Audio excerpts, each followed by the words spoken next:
Revenge didn't come from anger, it came from patience. After the confrontation, I let Mark believe we were slowly rebuilding, that maybe, with enough apologies, everything could go back to how it used to be. I nodded at him during breakfast. I smiled faintly when he handed me coffee. I even let him touch my hand once as if forgiveness had begun. All the while behind that calm exterior, I was quietly gathering everything I needed to ensure the betrayal couldn't be hidden any longer. I contacted an attorney to understand my options, carefully sharing the timeline screenshots and notes I had meticulously compiled. "You have a very strong case," she said, reviewing my files. "Not just for legal purposes but also to protect yourself if things get messy. This is thorough." I nodded. "Good. That's what I want. I want them to face the consequences but without unnecessary drama." One day as I reviewed messages for the umpteenth time, a thought struck me.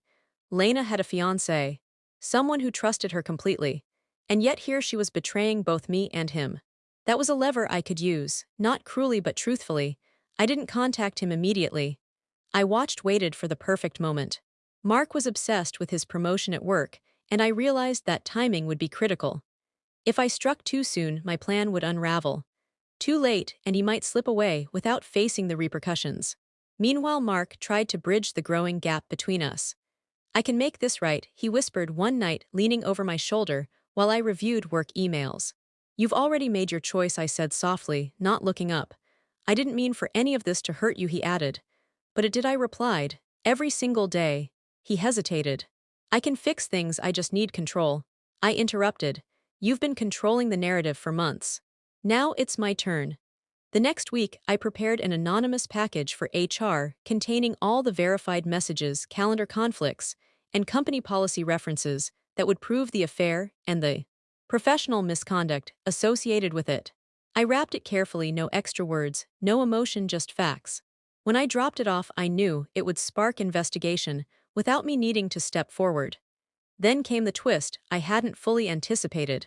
While I was drafting a gentle message to Lena's fiancé, I discovered that Lena had been planning a move far more audacious than I realized. There were hints of her intending to leverage the affair for career advancement in ways that could impact Mark directly. My blood ran cold at first, but then I saw opportunity. This revelation didn't change my plan, it strengthened it. She wasn't just betraying me, she was overreaching, and karma would follow her even more swiftly. The day I met Lena's fiancé, I felt an odd mix of nerves and certainty. He didn't know who I was, only that I had information he needed to see.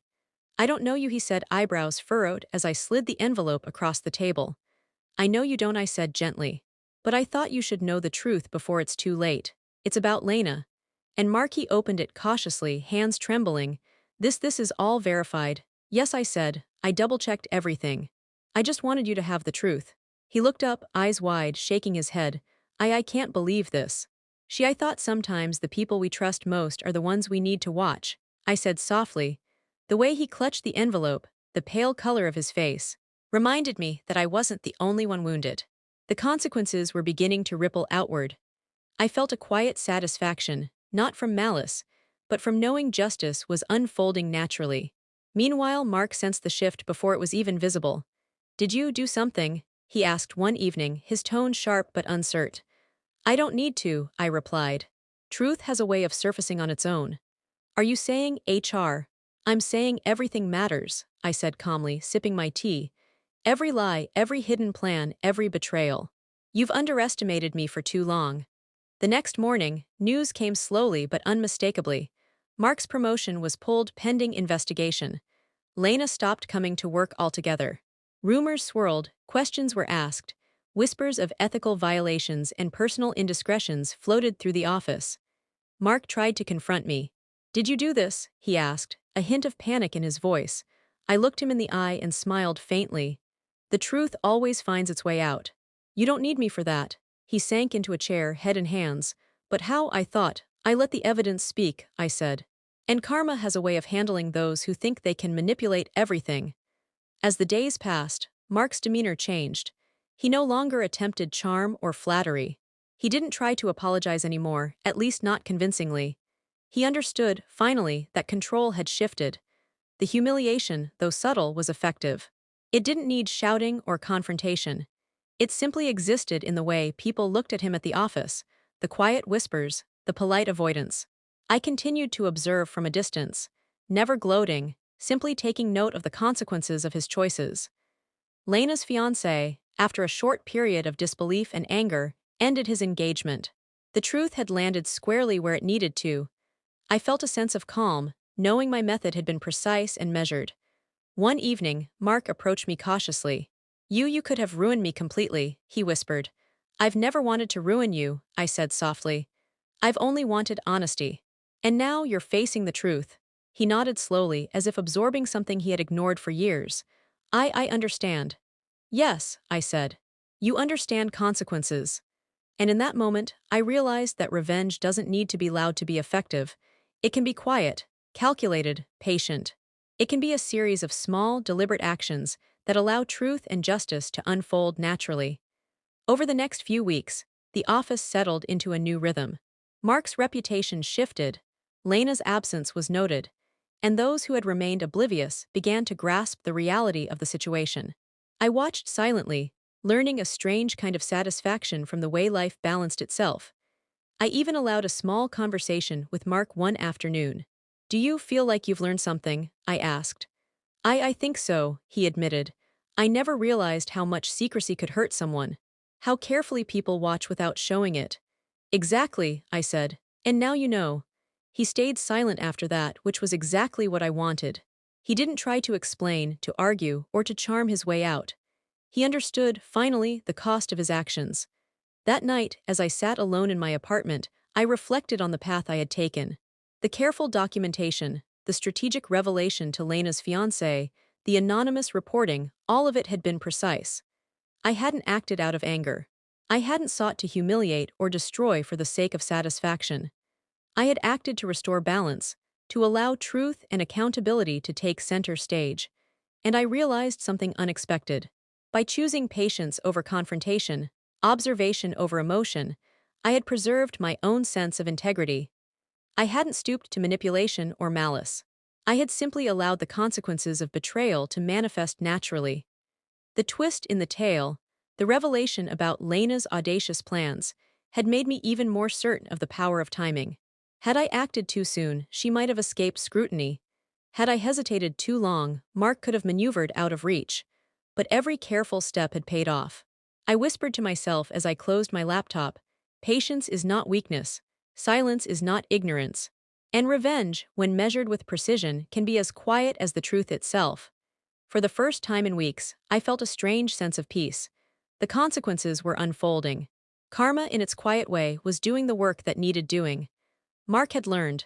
Lena had learned. And I had learned, most importantly, that true justice doesn't need theatrics. It needs clarity, observation, and the willingness to act at the exact right moment. The power had shifted permanently, and they both knew it. And yet, as I sat in the stillness of my apartment, I realized that the final act, the closure, the ultimate reckoning, was still ahead. Because while consequences had begun to manifest, the full weight of truth had not yet settled completely. I smiled faintly, feeling the tension of weeks start to release. The stage was set. The players had moved. And soon, everything would reach the conclusion it deserved. The reckoning wasn't over. It was only beginning. Karma arrived quietly, like everything else in this story. By the time the office settled into a new rhythm, Mark wasn't fired, but his reputation had shifted in subtle yet permanent ways. He no longer commanded the same respect from colleagues. Whispers followed him down the hallway, polite nods replaced smiles, and invitations to casual lunches disappeared. It was as if the air itself carried the knowledge of his choices, and every step he took reminded him that deceit leaves traces. Lena's engagement had ended, her absence from work noted with hushed curiosity.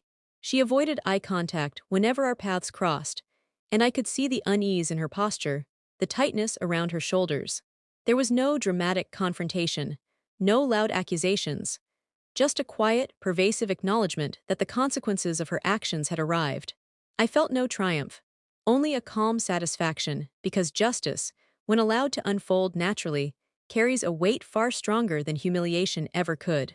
I filed for separation with clarity instead of rage. Mark came into the apartment one evening, holding flowers, and attempted one last apology. I know I hurt you, he said, his voice tentative, and I'm sorry, I never meant for it to go this far. I looked at him, calmly setting my teacup on the table. I know what you meant, I replied. But intention doesn't erase consequences. You've faced them, and now it's time to accept them fully. He lowered his head, swallowing hard. I just thought I could fix it. That maybe you'd forgive me. Forgiveness isn't about making me feel better, I said softly. It's about accountability. You've been accountable, you've faced the truth. That's what matters. I didn't realize, he trailed off, unable to finish the sentence. You didn't, I said gently, and that's why this happened. You didn't consider the weight of secrecy, the cost of betrayal. I did. The apartment was silent except for the faint hum of the refrigerator. I felt the calm that comes when the storm has passed, when the tension of weeks and months finally loosens its grip. Mark's eyes lingered on me, searching for some reaction I no longer had.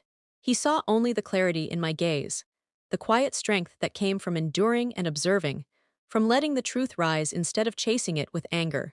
Healing began when I chose honesty over fear. I didn't expose them to humiliate or punish. I exposed them because lies cannot sustain themselves, and the burden of carrying deceit falls heaviest on the betrayers. I moved into a smaller place, a space that felt like mine for the first time in over a decade. The walls were quiet, the light soft, and I slept better than I had in years. Each night, I reminded myself that the secret I had carried, the evidence I had gathered, and the patience I had practiced, had not only preserved my dignity, but also allowed the natural course of justice to take hold. Mark tried to salvage what remained of our life together. Do you think we can ever be friends? He asked cautiously one afternoon, glancing at me over the edge of the table. I shook my head softly. Not friends, but I can respect that the truth has been revealed and that accountability has been met. He nodded, a trace of relief mingled with regret. I understand. I hope you do, I said. Understanding is the first step toward real change. In the weeks that followed, life settled into a new rhythm. Mark adjusted to the quiet consequences at work. Lena retreated from the circles she once navigated confidently, and I allowed myself to step fully into my own life. I discovered small joys in routines I had neglected, friendships I had overlooked, and passions I had set aside. It was a reminder that survival is not simply enduring. It is reclaiming the parts of yourself that betrayal seeks to suppress. One evening, I sat by the window, watching the city lights flicker in the distance. I reflected on the journey, the quiet months of observation, the meticulous gathering of evidence, the strategic release of information, and the way karma had unfolded with its own rhythm. I realized the most important lesson: revenge does not need to be loud or malicious. Justice can manifest quietly, deliberately, and inevitably. Mark never begged again, never tried to manipulate the situation, never assumed he could escape the weight of his choices. Lena avoided me entirely, as though my mere presence reminded her of the accountability she could not evade. I didn't gloat. I observed, understanding that the universe has a way of balancing scales without interference. The power of truth, patience, and deliberate action had been enough to restore equilibrium. And then I understood that the secret I had carried for so long had not been a burden but a preparation. It taught me patience, discernment, and the importance of choosing when to act. It taught me that silence can be a weapon, observation a shield, and calculated patience, a form of justice far stronger than rage. I also met with a financial advisor. He reviewed the bank statements and shook his head slowly. They moved money carefully, he said, but not carefully enough. I asked, can it be stopped? He said, some of it already has been. Hearing that felt like breathing after being underwater. I spent nights organizing emails, highlighting dates, printing copies. One message from Rachel stood out. She wrote to Mark, once she agrees to sell, we'll be untouchable. I read that line again and again, agree to sell. That was their plan, and that was where I would step in. I decided to give them exactly what they thought they wanted. I called Mark and said, we should meet.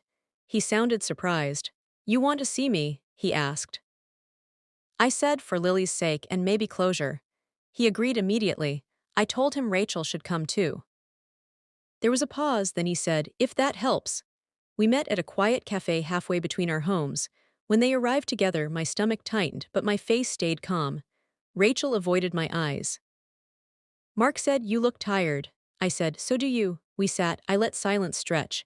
Finally, Rachel said, "I'm sorry." I nodded slowly. "Sorry for what?" she whispered. "For everything." Mark added, "We never wanted to hurt you." I looked at them and said, "I just want honesty now." That was all it took. They talked too much.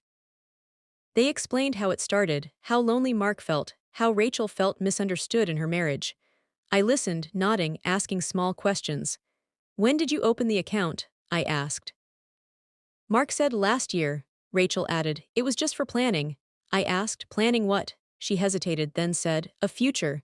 My phone recorded every word from my purse. At one point, Mark said, "Once the house is sold, it will be easier." I looked at him and said softly, "You already talked to a realtor." He said, "We were just exploring options." I smiled faintly. Of course. After the meeting, I went straight to my lawyer. "They admitted it," I said. She smiled slightly. "Good," she replied. That same week, we filed emergency motions. Accounts were frozen. Transfers flagged. Temporary custody arrangements set in motion. When Mark found out, he called me furious. "What did you do?" he demanded. I said, "I protected my child." He said, "You promised you wanted peace." I replied, "I promised honesty." Rachel sent me a message. "You tricked us," I wrote back. "You underestimated me." That was the last message I sent either of them directly. The twist came quietly, not with shouting, but with planning. I invited both families to my parents' house for what I called a discussion about the future. Mark agreed, nervous but hopeful. Rachel insisted she shouldn't come. I told her, if we're going to move forward, everyone needs to hear the same truth. She finally agreed. My parents, Mark's parents, and even Rachel's husband were there, confused but attentive. We sat in the living room, the air thick with expectation. Mark started to speak. "We're here because," I held up my hand. "I'd like to start," I said. I connected my phone to the speaker and pressed play. Rachel's voice filled the room. "Once she agrees to sell, we'll be free." Gasps followed. Mark's mother said, "What is this?" I played another recording. Mark's voice said, "She won't notice until it's done." Silence fell heavy and complete. Rachel stood up. "This isn't fair," she said. I looked at her and replied, "Neither was stealing my life." Her husband stared at her like he was seeing a stranger. "Is this true?" he asked. She said nothing. Mark tried to explain. "It's not what it sounds like," I said. "It's exactly what it sounds like." I passed around copies of emails and bank statements. My father adjusted his glasses, reading carefully. Mark's father rubbed his temples. Rachel began to cry. "I loved him," she said. I answered, "And you used me." That was the moment everything shifted. No one defended them, no one argued. The truth stood on its own, solid and undeniable. Mark looked at me, his eyes wide. "You planned this," he said. I replied, "You planned worse." He whispered, "I didn't know you were capable of this." I met his gaze. "You never really knew me," I said. When they left, the house felt strangely calm. My mother hugged me and said, "I'm proud of you." Mark's mother whispered, "I'm so sorry." Rachel's husband walked out without looking back. That night, I sat alone in my childhood bedroom, listening to the quiet. I wasn't celebrating. I wasn't gloating. I felt something steadier than happiness. I felt control returning. The final consequences hadn't arrived yet, but they were already in motion. I knew then that whatever came next, I would face it standing upright, not broken, not begging, but fully awake to who I had become. The fallout was quiet but complete. It didn't arrive with shouting or public humiliation, just the slow, inevitable consequences of truth and careful planning. Mark lost his job once the financial investigation reached his employer. His employer had been understanding about the earlier personal issues, but the joint account transfers and the forged signatures left no room for excuses. Rachel's reputation suffered too. Her husband filed for separation, and word got out through family and mutual friends. People who once admired her cautious charm suddenly saw the manipulation and deceit beneath it. It wasn't dramatic, it was methodical and undeniable. I stayed out of gossip, but I watched as the weight of their own actions settled over them. I had no desire for revenge through anger. I had achieved something far more powerful: justice without rage. My lawyer handled the legal consequences. ensuring that the stolen money was returned as much as possible, and that Mark and Rachel were held accountable without me lifting a hand to attack. I sold the house on my own terms, turning a place that once held betrayal into a fresh start. I found a smaller home, one where Lily's laughter could fill every corner without reminders of past lies. Decorating it, arranging books and toys, I felt control return in small, tangible ways. Each day, I found pieces of my old self mingling with this stronger, wiser version. I didn't rush healing. It came slowly, in quiet mornings, in watching Lily run through the yard, in the absence of secrets. Friends came over, but I only let the ones I trusted fully. I realized that strength was less about what you could destroy and more about what you could protect. Mark and Rachel tried to reach out at different points. Mark sent emails begging for understanding, Rachel left voicemails full of excuses. I deleted them all. I didn't need closure from them. I had closure from the facts, from the court rulings, from seeing truth stand on its own. I began volunteering at Lily's school, reconnecting with people and communities that mattered. Life regained texture. The ordinary became precious again. When Lily asked, "Mom, are we okay now?" I said, "Yes, sweetheart, we're stronger than ever." I learned that revenge doesn't require cruelty. It requires clarity, patience, and letting consequences unfold naturally. Watching them face the reality they tried to bury was enough. I didn't win by destroying them. I won by refusing to stay silent or small. Betrayal takes everything only if you allow it. Truth has a way of returning, even when people hide behind lies and comfort stolen from others. My story is a reminder that justice doesn't need to be loud, and closure doesn't need rage. Sometimes it arrives in quiet persistence, in protecting yourself and those you love, and in letting the truth do its work while you reclaim your life.